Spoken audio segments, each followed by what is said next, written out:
Imagine being trapped on a lonely island, surrounded by icy water, knowing escape is impossible.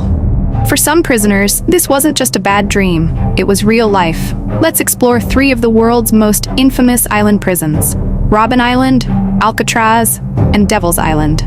First up, Robben Island, off the coast of South Africa. For over 400 years, this island was used to isolate people, prisoners, political rebels, and even those with leprosy. Its most famous prisoner?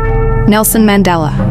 He spent 18 of his 27 years in prison here, locked up for standing against apartheid, a system that treated black South Africans as second-class citizens. Imagine spending your days in a tiny cell, breaking rocks under the sun, and your nights wondering if you'd ever see freedom again. But Mandela did, and when he walked out, he became South Africa's first black president. Robben Island isn't just a prison, it's a symbol of resilience. Next, Alcatraz, also called the Rock. Just a mile from San Francisco, it was said to be escape-proof because of the freezing waters and strong currents.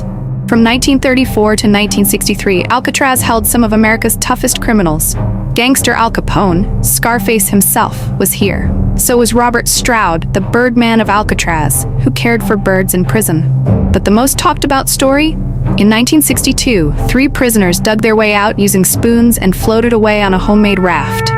No one knows if they survived, but it's one of the greatest prison mysteries ever. Finally, Devil's Island, off the coast of French Guiana. It's nicknamed the Green Hell, and for good reason. This place was brutal. Mosquitoes, disease, and unbearable heat made life miserable. It was used by France to get rid of its worst criminals. The most famous inmate? Alfred Dreyfus, a soldier falsely accused of being a traitor. His case caused a huge scandal in France and showed how unfair the system could be. Most prisoners here never made it out alive. Devil's Island was more than a prison, it was a death sentence.